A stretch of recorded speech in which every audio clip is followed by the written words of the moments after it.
Hi guys, my name is Samson Adibayo and welcome to my YouTube channel.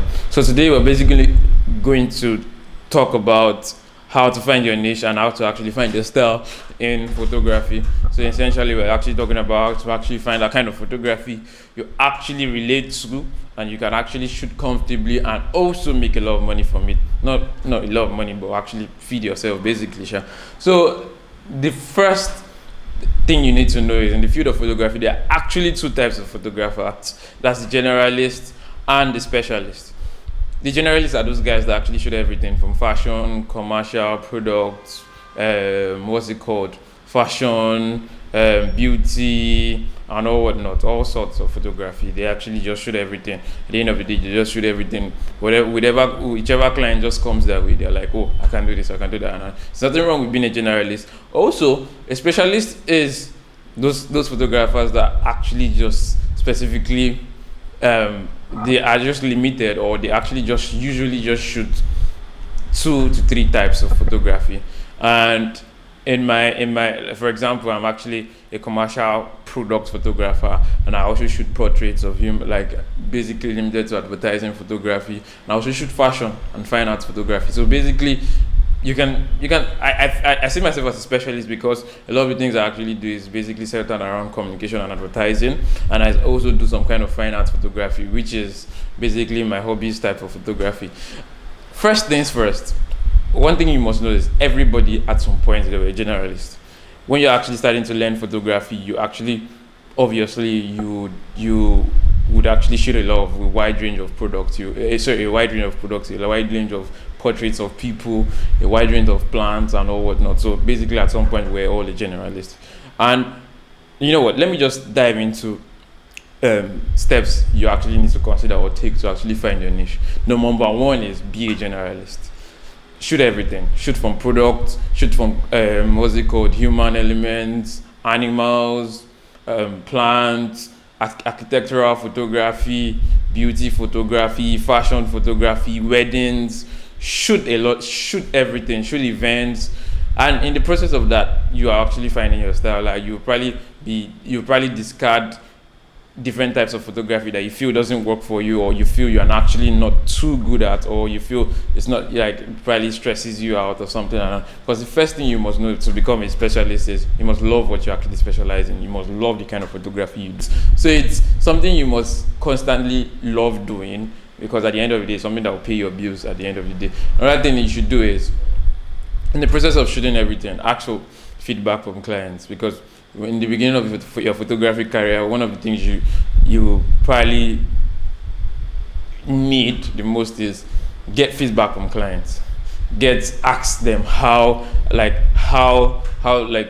what do you like about my work? How do you think this will have been better and all whatnot? Always get constructive feedback from clients, because at the end of the day, those are the guys that really would patronize you. Those are the guys that really will refer you and all whatnot. A lot of the times I ask my clients, even till now, I ask my client, what did you like about my work? What do you like about my work that actually keeps you coming back every now and then? And they tell me and sometimes they're like, this work is awesome, but you could actually add this to it, and you could and so trust me, you work with a whole lot of brilliant clients that would actually add and make you discover some things that are actually missing in your photography. The third thing you should actually do is evaluate your work. Always evaluate your work. Meet people like mentors and all whatnot. Tell them, okay, what do you think about my work? Get a community of photographers or like-minded and actually have them constructively criticize your work. Ask people like, okay, what is it that could have been done better in this work? Or what is it you like about this work? What is it you don't like about this work? They will give you constructive feedback, and you can actually choose to act on it, or you can actually obviously choose to actually read up on it and something like that. Always evaluate your work. Always look at your work, because one of the things that actually really helped me in my journey to photography is every time I'm always looking for how to become better. So I shoot an image today, I get a lot of upload. I'm always looking for how to actually build up on that particular image and actually churn out something amazing the next time I'm actually shooting.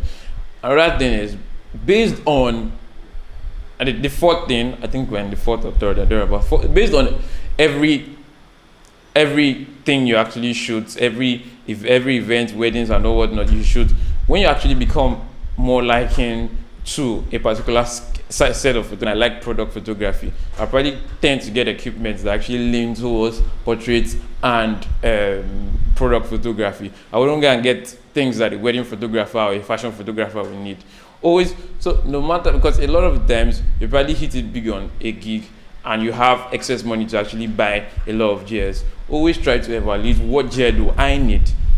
Go step by step, because at the end of the day, once you actually go ahead and buy stuff you don't need, at the end of the day, you see yourself trying to actually learn or gear your photography skills towards a gear that you bought, because obviously your money, you don't want to waste your money or some sort like that.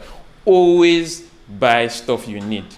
So you've shot a wide range of you've been a generalist for a while. You now love fashion photography. Get stuff that lean towards photo photography. Get your portrait lens, get your wide angle lens, get this, get that, get a whole lot. For example, I have you probably won't believe me, I have two lenses. That's my 24 to 70 and my 70 to 200.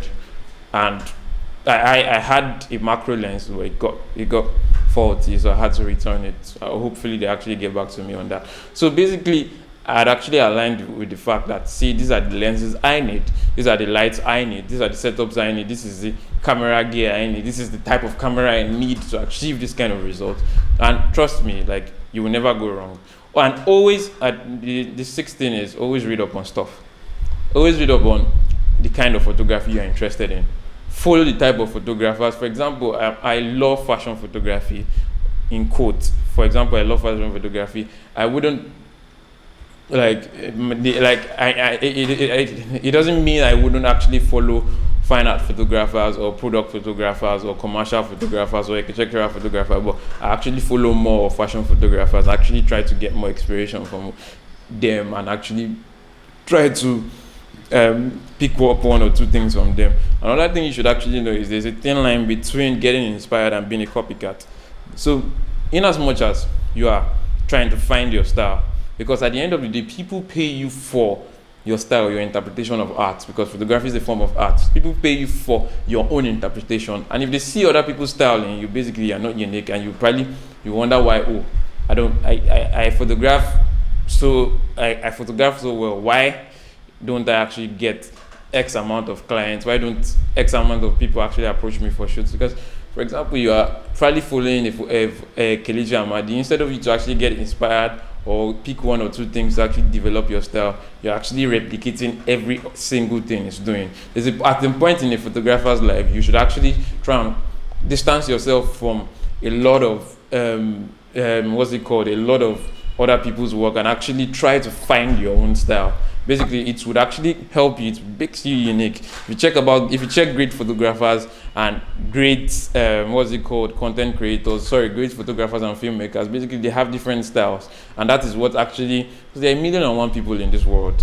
Basically, there's always somebody that would actually like your style of photography. And there's always somebody that will employ you solely because of the fact that the way you shoot, nobody else can actually shoot that way. Doesn't mean you're a better photographer than another photographer. It just means basically you're different, and it actually appeals to a set of people. So always know the difference between being inspired and being a copycat.